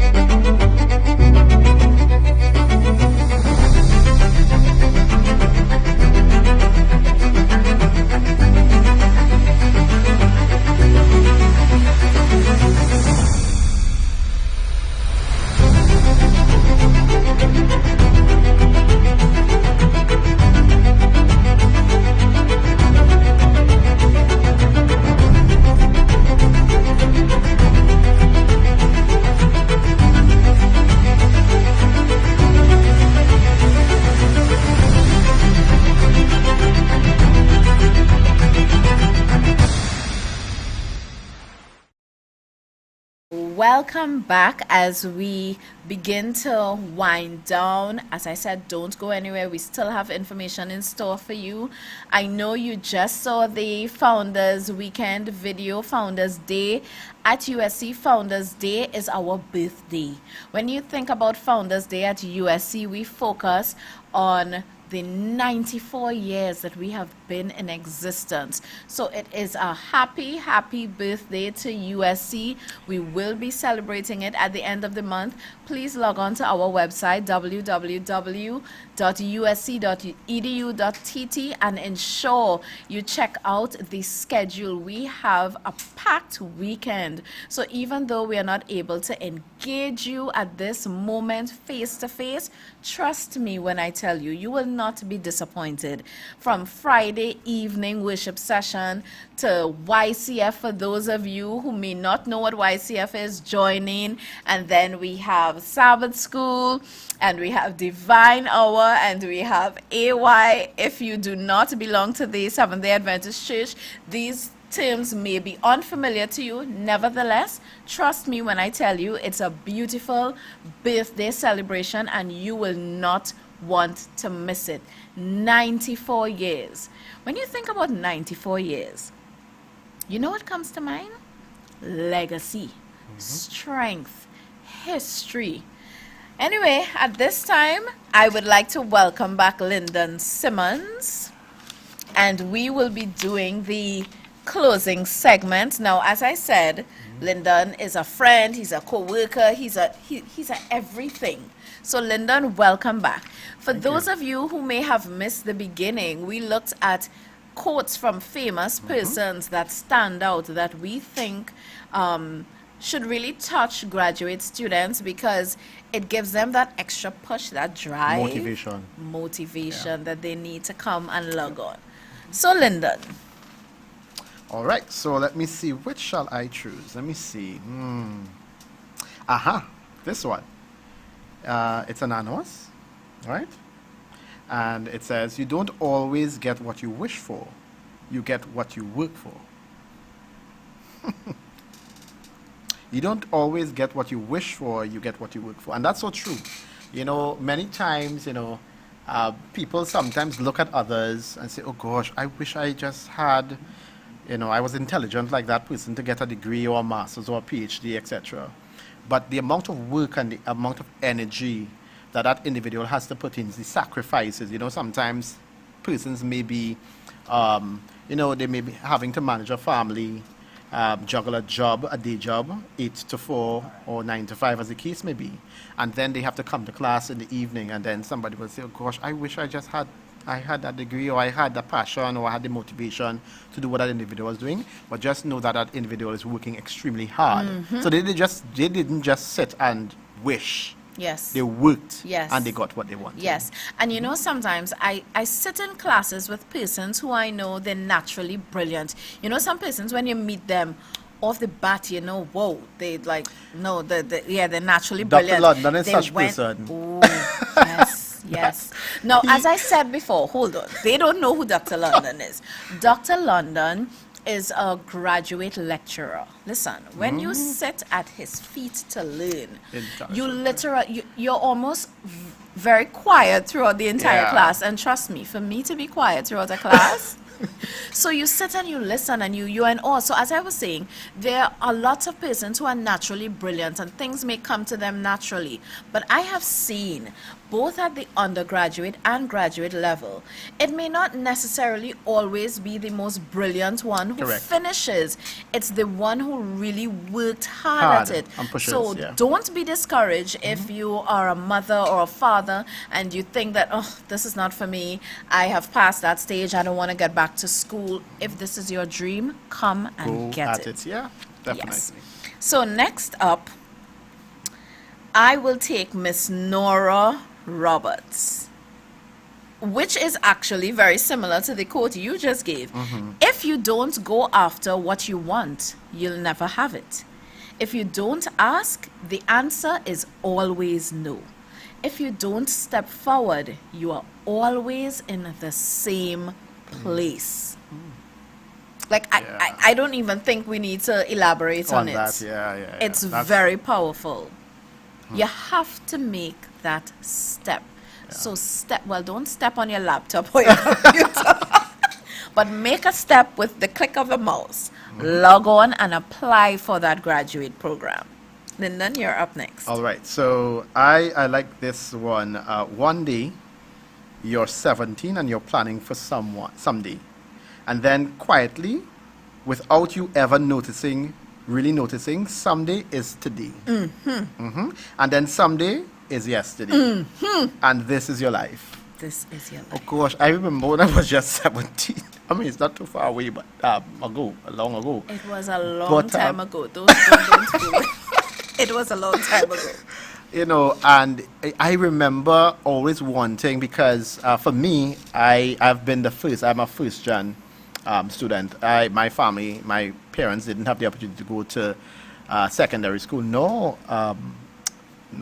college or university. I was the first, and so I remember having all these wonderful plans when I was very young. You know, first I wanted to be a pilot, and I wanted to be an engineer, and I wanted to be a teacher, because I just loved people. I wanted to be a flight attendant. Oh, you would have done well. You would have done really well. I've done 2 out of those 3. You know, and looking back, and I'm like, oh my.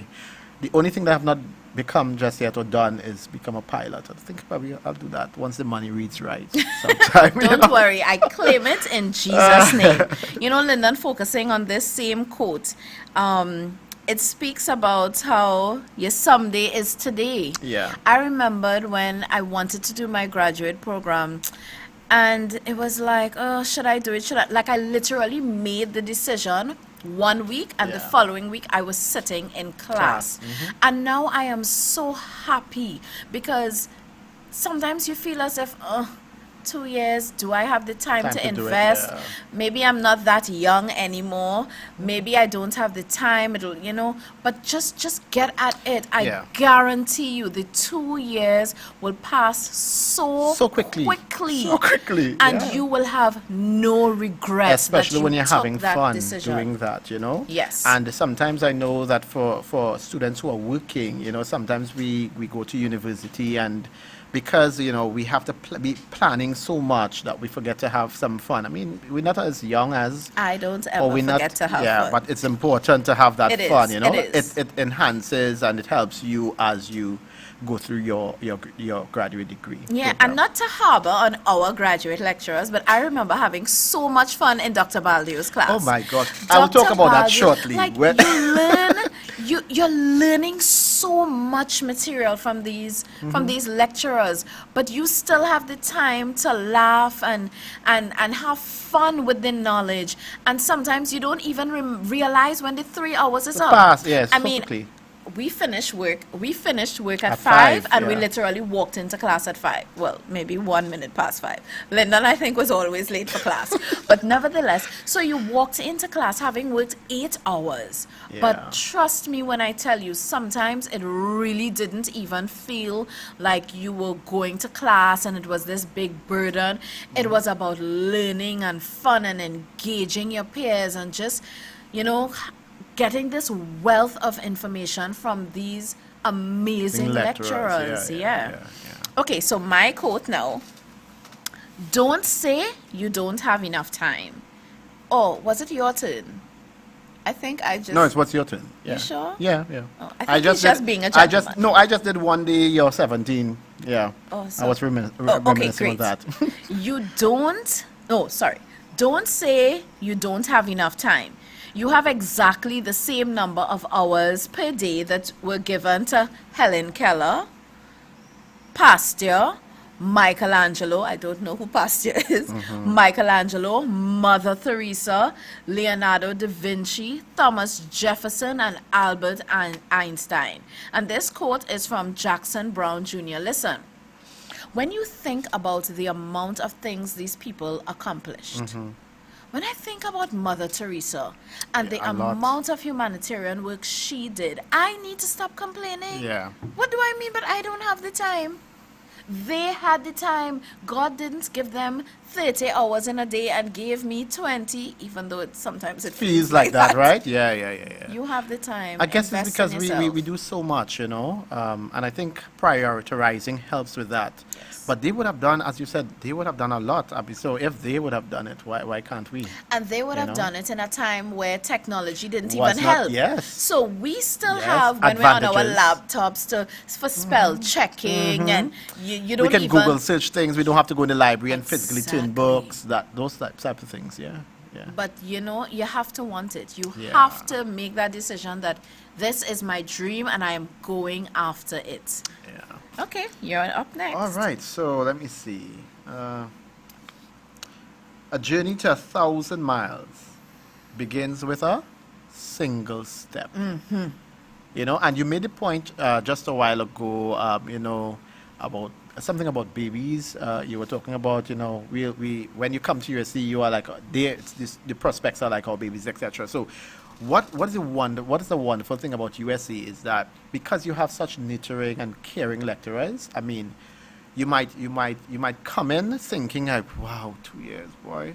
But when you meet these wonderful people, they're going to help you step by step by step, and every step is going to make things easier, and you're going to be seeing after no time, you're going to be saying, but wait, I did all of these courses already? Yeah. And then before you Sometimes- know it, you're crossing the stage. Lyndon, and sometimes I felt like, and I have to mention Dr. Baldio again, because he was my thesis advisor. Sometimes I felt like Dr. Baldio wanted this degree for More me than- more than Yeah, because yeah. he was always behind. I mean, I must admit, big as I am, there were times where I would see Dr. Baldio and I would run and hide, Hide. even in my graduate program. I'm like, no, because I would make changes to my thesis and I would email it to him like midnight. And you're thinking, oh, I have a day before he responds. One 2 time. days. Dr. Baldio has responded to your email before the sun rises. Yeah. Because he went through and read everything. I swear that man does not sleep. Yeah, But he like- really pushed us. And it's not just Dr. Baldio. There's so many other lecturers who would really push you when you get What about here. Mr. Karmath? Yes. He was another one that, you know, yes. I enjoyed that class thoroughly because, you know, I felt as though I was a lawyer. That was my toughest class. You know, it was? Legal aspects of education, it was my toughest class. Yeah, because first of all, it was being offered very close to Christmas. Oh, And yeah, right, it was right. being offered very close to Christmas. And if you know me or if you don't know me, I'll share a secret with you. Christmas My girl. middle name is Christmas. So I live Planes. for Christmas. So I was literally on a plane doing assignments while my family was attending Christmas concerts. I was there just at my laptop, and my little cousin would pass and she would be like, Auntie Marlene, don't sit in your bed and do schoolwork because you'll fall asleep. Sure enough, she would pass next 10 minutes and I would be covered up Fast sleeping. asleep. However, he pushed you. He really pushed. He pushed you so think. hard. Ooh. But you know what? That knowledge that we got from him, I really was appreciate that. invaluable. I feel empowered when I was in that class. I felt really, really empowered. okay, so we have one more quote before we end this specific segment, but I just want to respond to a question from Cadiz James. Are those exemptions, I'm guessing it's the exemptions I just spoke about, are those exemptions only available to USC graduates? No. So what I can say is that persons coming in having done graduate work at a previous institution, once the courses are applicable, you can provide a course outline and you can receive a maximum of up to 2 credits transferred into the program. Oh, nice. So don't feel like if you would have done something maybe still in education that it will just be discarded. No, we will work with you. So just come to us. Your first step is to apply, get those transcripts in, and let us assess it to know what courses will be transferred. So our last quote, but not the end of our program, because Lyndon and I have something special in store for you. What is our last quote? Oh, just know, when you truly want success, you will never give up on it, no matter how bad the situation may get. So it doesn't matter if you can't see beginning to end with your finances. I didn't. When I sat in my first class, I didn't know how I was paying for this entire program. A lot of but, people. But God provided. Always does come through.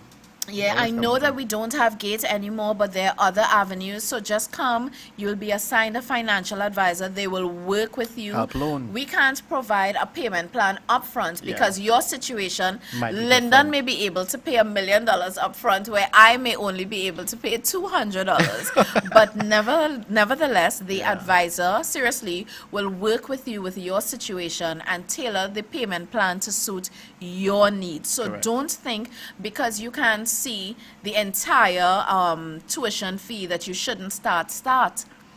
Meet with the financial advisor. Once you've applied and been accepted, you are assigned one. Meet with them and they will work with With you, definitely. We want to see you succeed. We want to Yeah, we see do. you cross that stage. Now And talking we want to see you get a promotion as well. Oh, yes. Of course. Yeah, we want the money. Yep. I think that looks very MEMS, weird like- for me to be doing that. Nevertheless, we will take a very short break and then we will come back with our closing feature.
Everyone. So I am a bit excited because this is my favorite segment. Marlene? So the one thing that I enjoyed a lot about classes is the food. You know, as a graduate student coming from work, I remember sometime being a recruitment officer. I'm at Mayaro. I'm coming from Cedros. I'm coming from Lyndon, Sandy Grande. Before you talk about your food, you ain't noticing anything different? Oh, but didn't you just have on a yellow blazer or something? Yes. What was this? I'm in graduation mode. Like the 2 years have passed, and I would like to inspire all our viewers. All So I right. decided to put my gown on. And this is the very same gown that you will be wearing. Oh, Lyndon, I can almost hear it when you take me back to graduation day. Oh, my hood.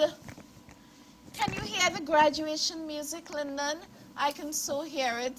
Well, I'm sure the viewers are hearing. Lyndon, you see this cap and tassel? This is a lot of, well, not tears. I really didn't cry, but it was a lot of hard work. I am sure you cried, Marlene. I didn't cry. I didn't cry.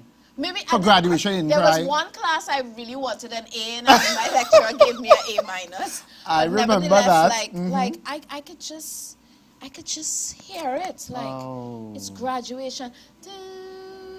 Do you hear the sound playing? Does anybody hear the sound playing? I'm hearing that sound. And I just wanted to put back on my gown one more time to inspire you that this could be you. Of course, and this could be you. So all you have to do is to click that apply button, you know? You might be having doubts in your mind about, you know, finances. You know, you probably perhaps may not be able to, you may be thinking that you're not able to do what you need to do in order to graduate. But as I said before, you know, this is my favorite part, Marlene. You know what? This is Lyndon's favorite part. This is Lyndon's favorite part. Although I'm still in graduation film mode, I mean, if you close your eyes, I'm sure you could hear that march with me. This is Lyndon's favorite part because Lyndon loves his belly. And Lyndon loves food. And every evening, we had food. I mean, even if you weren't able to stop and get something to eat, you had classmates who thought about you. Beautiful experiences. Yes. Beautiful, beauty. I remember. And we had a class party at the end Oh of yeah, every, that like, would, like Dr. in Balde primary was school. very famous for that part. You know, perhaps you may not be in the School of Education, you know, but social sciences, I'm sure they do their thing and stuff like that. So you can look forward. That's something you look forward for. I look forward for that all the time. He loves his belly. You know.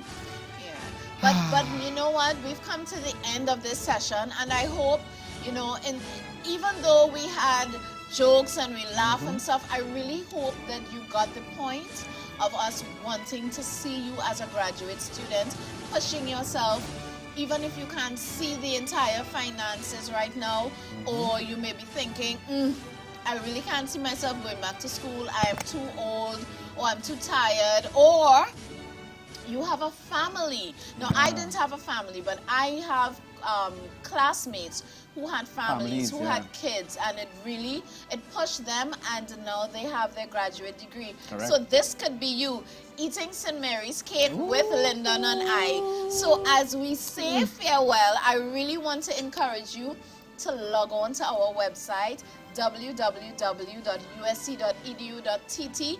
Click on apply now. And thank you so much for joining us, and we hope to see you in September. All right. Maybe not face to face, but certainly Virtually. Right? So come on down.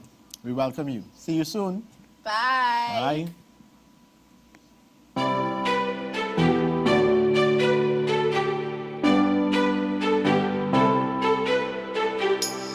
Rising up like